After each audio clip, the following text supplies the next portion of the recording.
Okay,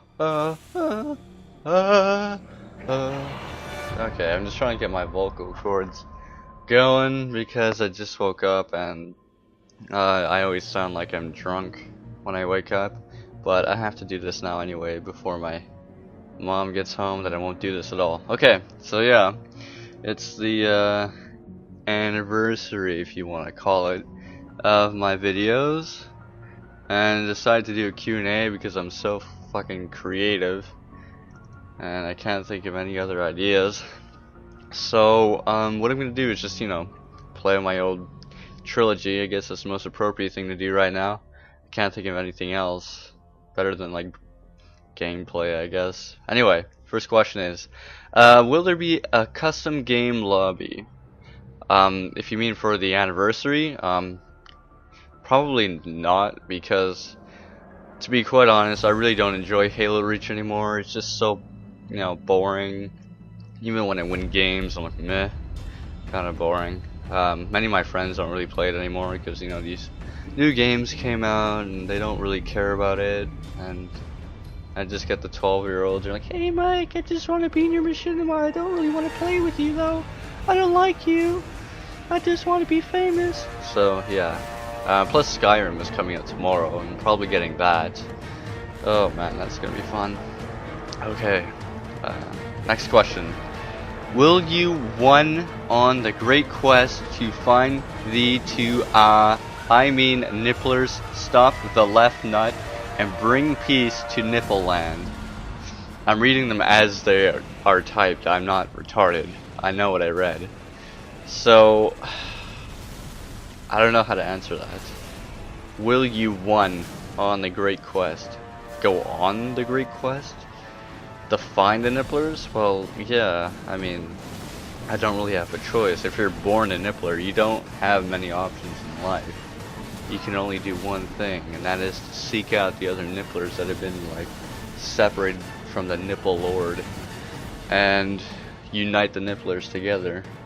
Alright, so here's some questions from your little favorite arbiter. He's got a lot. Alright. What are some of your most memorable moments in your first year of machinima making? Oh yeah, okay. So when I first made the Fall of Reach, I posted on Bungie.net, and this is like the first video I ever made. And I remember going there, and everyone, it was like 10 pages of like people like, oh, this is so good, this is so great, oh, this guy's a prodigy in machinimating. I'm like, oh wow, that's really awesome. And I got like 1,000 views in a night. I was just so excited about that because it was my first video, and 1,000 views was a lot to me. Now, you know, 1,000 views is whatever, but I mean, back then to me that was a lot, and I was really happy about that. If you could have done anything differently, what and why? Nothing major, just maybe little things like I wish I made the trilogy with Sony Vegas. I mean, I did that with one final effort, but I wasn't very efficient with it. I just, you know, put the clips together and that was it. I didn't really use any effects or anything. So yeah, I wish the letterboxing in the Fall of Reach pisses me off because, you know, that's such an amateur mistake to make, and it's not very good presentation. Let's see, Insurrection, yeah, I wish I had better font. I had like this stupid way of doing fonts because the font in Windows Movie Maker was so bad. I would have to like go onto some image creator thing, and I would have to type what I wanted there, take a screenshot of that, and then put it in my video.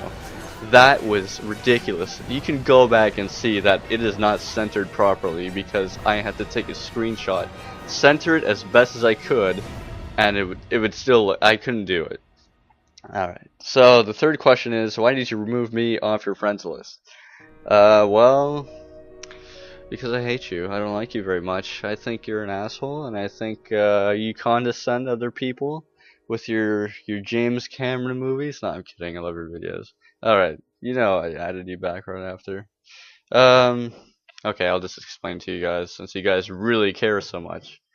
No, you don't. Anyway, we were just filming, and like he was getting a bunch of friend requests from people, so I just deleted him and added him again, and then he was like, "What the fuck? Did you just add me?" It was really funny. Okay, 4. What plans do you have for your next year of machinima? Finishing season 3 of the Unsociables. I've got some pretty funny ideas for that. Besides that, I don't know, because I have school and it's hard to make like a big machinima. And body acting, I've always, God, I hate body acting. I naturally have no patience as a person.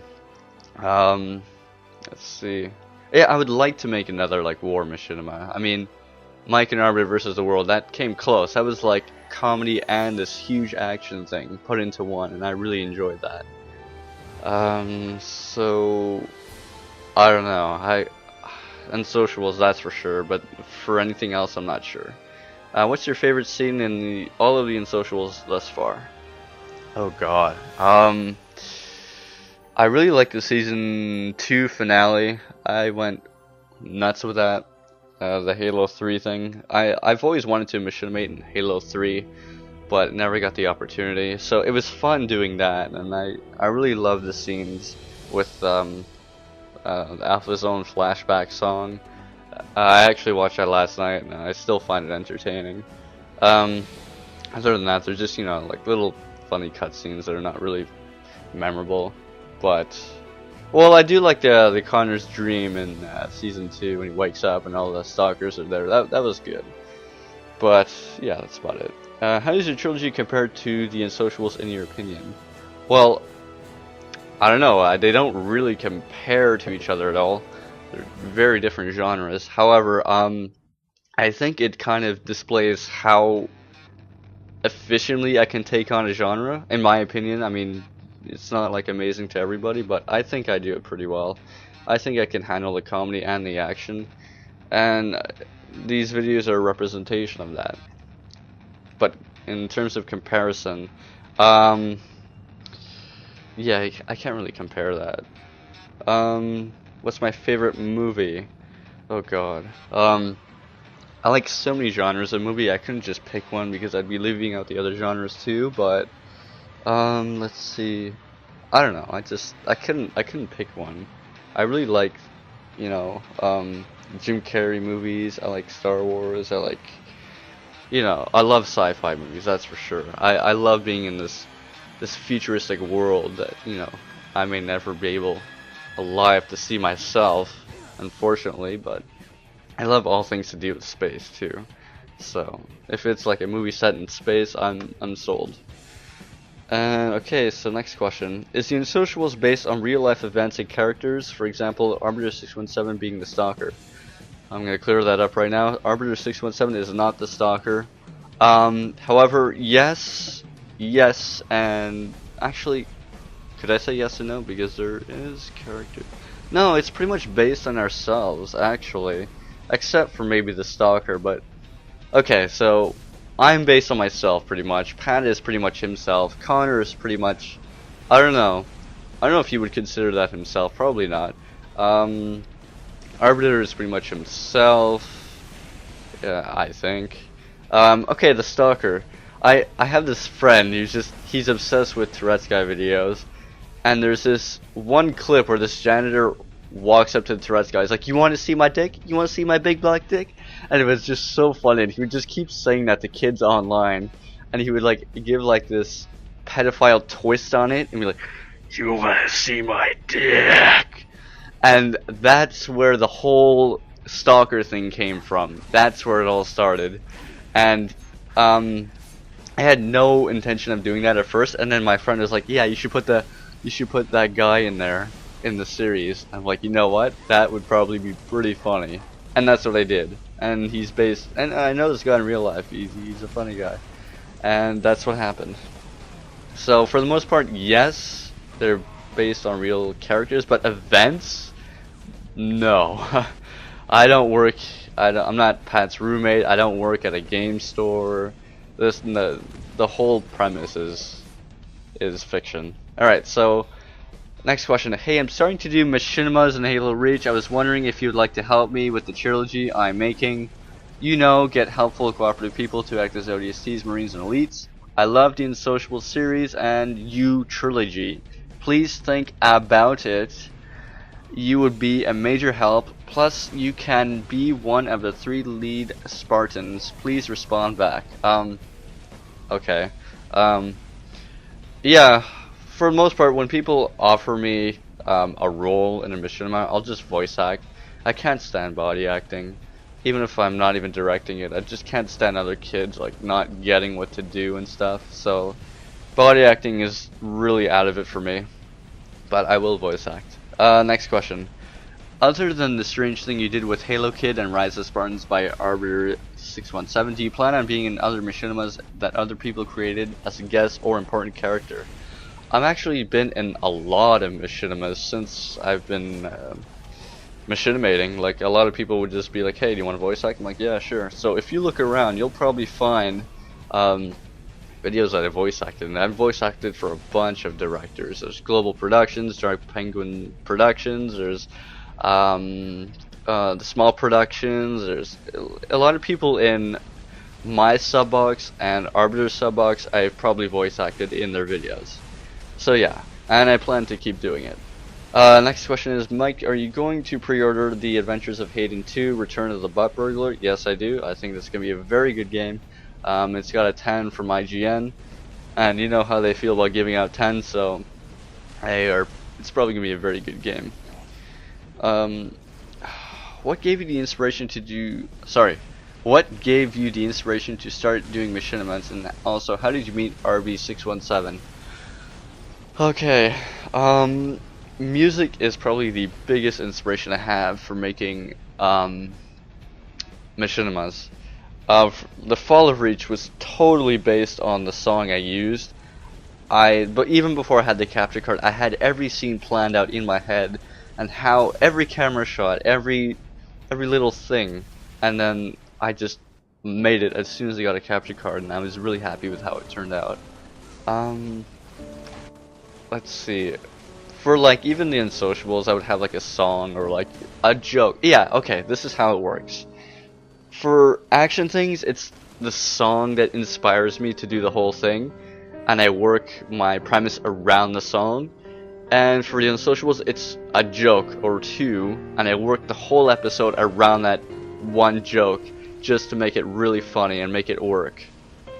And that's it. I don't just like have like this epiphany, like, oh, this whole script is just, oh, it just came down on me, and I just, oh my god, oh no, it's not usually like that. That comes to me as I'm writing around the joke. So yeah. Next question is, oh yeah, how did I meet Arby? Oh, okay, so this was roughly a year ago, right after I released Insurrection, and I was looking through some other war videos, I guess you could say, and I saw Arbiter's War Attack in Arcadia, and it was so similar to my video in terms that it was very little dialogue and just pure action, and I was really impressed with the music selection, the camera shots, and I was like, you know what, maybe this guy would, you know, enjoy watching my videos since he does, you know, have the same style as me somewhat. And I sent it to him, and he's like, oh wow, this is actually really good, I'm willing to do a whole review on it. And he was looking forward to One Final Effort too. And then that came out, and then he saw that, and he really enjoyed that. You can ask him yourself. I mean, I was gonna have him answer it himself, but I'm too lazy. So yeah, that's how we met, and like, we weren't like best friends then, but like, let's see, how did we? Yeah, because we were just acquaintances when that happened. But when the Unsociables came out, he didn't get into it until like maybe season 1, episode 7, and he was like, oh wow, this is really funny. And then he watched the rest of it, and then, you know, I guess that's what got him into it. Anyway, next question, do I still play Habbo? Okay, no, I sold the account for $100. That game is kind of boring now, I'm too old for it. Yeah, it's kind of shitty.